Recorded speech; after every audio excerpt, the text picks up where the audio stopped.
Hosted by you/feed up so beat up. I'm a woman in my 30s, and my stylist is in their 40s. I got my hair cut today at a stylist I've been seeing for about 9 months now. I think this was my 6th appointment with them. I usually go in for a trim or style maintenance. Today, however, I went from having long hair, down to my lower back, to an A-line bob. Since I started seeing this stylist, I've typically just gotten trims or maintenance cuts. This time, it was a dramatic length adjustment, so they took a picture of the cut hair on the floor to post on their social media, intending to add before and after photos too. That's all totally fine and normal. They grabbed a broom, swept up the hair, and placed the dustpan on the counter for a bit. Again, normal. Then, they grabbed the broom and dustpan and headed to the back of the shop. They were gone for a few minutes, no big deal. After that, they went outside for a smoke break. But here's where it gets weird. The bathroom is in the back of the shop too. I needed to use it, so I headed to the back. On the way in, I didn't notice anything unusual. I used the bathroom and started to head back out, but then I noticed my name on a small, clear tote sitting on a table. It had no lid, and it contained my hair.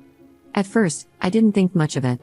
But when I looked closer, I realized it wasn't just today's discarded hair.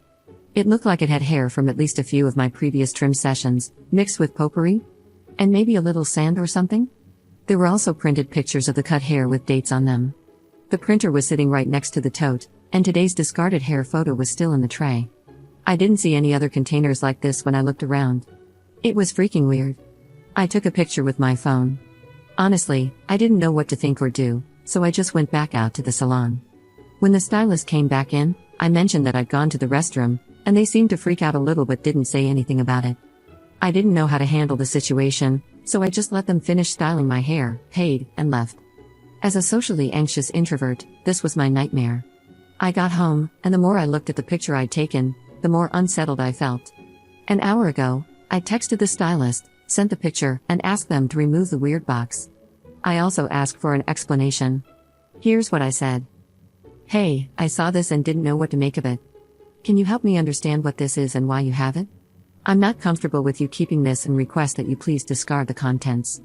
Also, even though I love my cut, I believe it's best if I find a different stylist.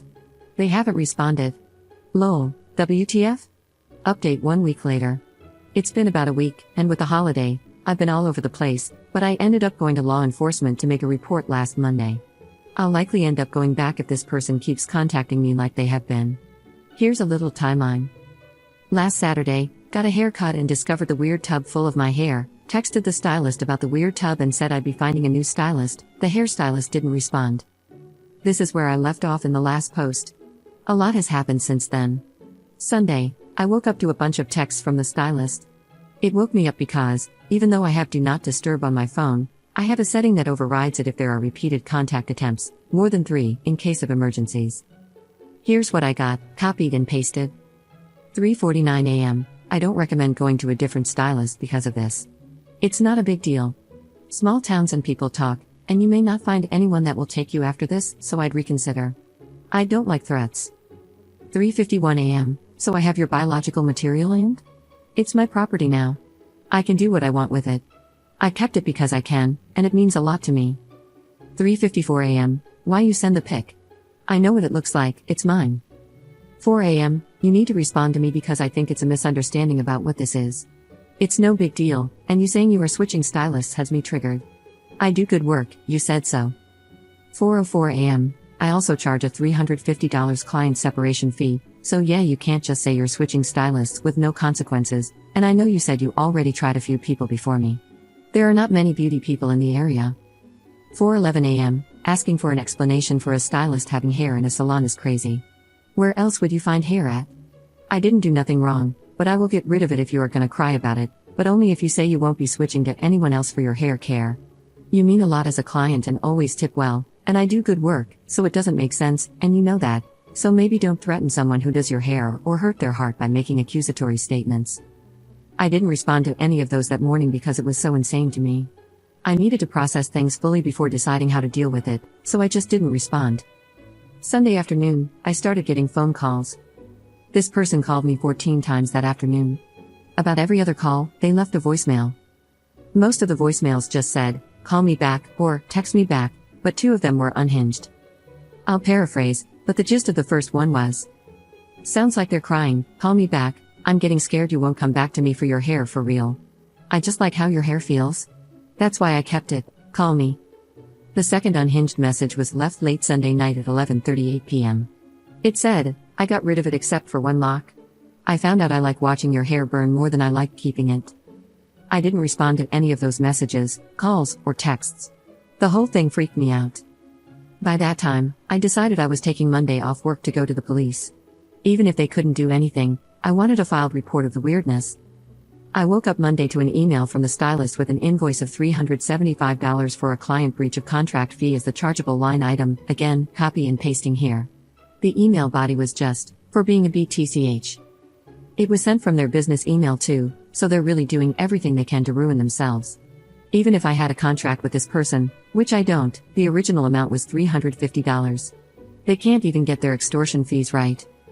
I emailed them back, stating that we had no contract and to cease all further communication with me from this point forward.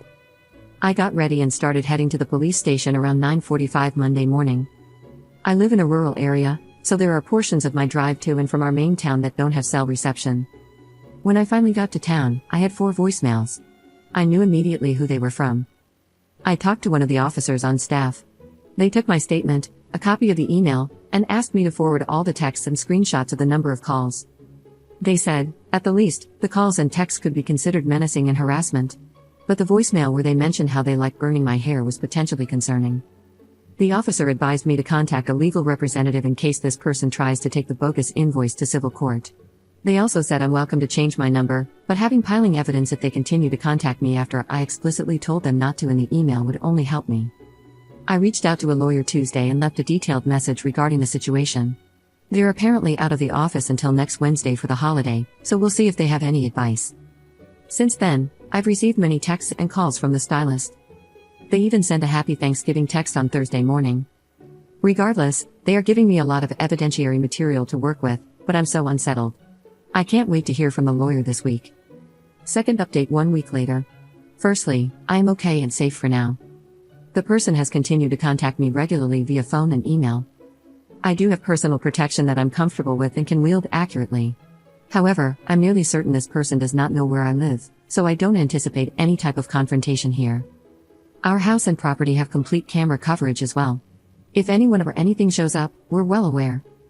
I will be posting a more in-depth update, including more texts and emails up to this point and details regarding a specific incident that happened on Tuesday. I have an appointment to speak with another officer then to discuss the potential for criminal action and legal consequences for the stylist as a result. Thank you all for your concern and the validation that this is absolutely insane. I'll leave you with a text from this past week, one I think you'll all enjoy. Maybe use as a model of how not to make friends. Once again copied/pasted. 5:12 a.m. December 4th, 2024. Don't never say never. You're never coming back, don't make me laugh. I don't want you back. You can beg me though, might help. Third update 4 days later. Sorry for the delay. I think I mentioned before that I'm a processor, so it takes me a while to work through my thoughts and feelings on things. This situation and update may not be as satisfying as many had hoped, but here it goes. I met with law enforcement again this past Tuesday. My husband and I drove over early that morning because I was also meeting with the lawyer I'm working with. Aside from the near constant texts, calls, and emails, I wanted to pursue legal action for a specific issue. Allegedly, the stylist had tried to have my credit card canceled. Apparently, they used the last 4 digits of my card, called the customer service line for the card, and attempted to cancel it. I got a call from the fraud department shortly after this person made the attempt. They were trying to verify if I actually wanted to close my account and dissolve my credit line with them. To be clear, the stylist was not successful in their alleged attempt. They couldn't provide the basic information needed for such actions, like my actual last name, it's unusual, and they gave a name that was almost similar, date of birth, address, etc. Apparently, they thought they could accomplish this with just my name, phone number, and the last 4 digits of the card number. I didn't cancel the card but did request a new one for obvious reasons. I had no clue why they would want to cancel my card. To inconvenience me? Yep, that's exactly why, allegedly. When I spoke with the credit card company, they agreed to send over the recording of the person who called, as well as the phone number the call originated from, as long as the request came from law enforcement with a warrant. They gave me a phone number and reference number for the police to reach out to directly. The officer began working on that immediately, so that is in progress. I went to my phone company over the weekend. I had my phone number transferred to an old phone so I could still receive calls and text there, but got a new phone number for my actual phone. The old phone and phone number have been turned over to the officer assigned to my case. They did go and speak with this person yesterday. Apparently, they are horrified that I went to the police and had no idea any of their actions could be chargeable offenses. According to the officer, there have been no further communications via text or call since their visit, and I haven't received any other emails. A temporary protection and no contact order has been issued against them until the first court date. I have also reached out to the State Board of Licensing with all this information and my complaints. All I can say is that they are investigating. Outside of that, I'm limited on what other information I can share since a legal process against this person has officially begun. We're just waiting to see how this all plays out now. It's been a long few weeks. I'm hoping for the best here. I'm already so relieved to no longer be getting calls, texts, or emails constantly. Thank you for all the concern, advice, and good wishes. This was meant to be an outlet for me to vent and process, and I'm so grateful that you have allowed me to do that with a huge amount of support you've given.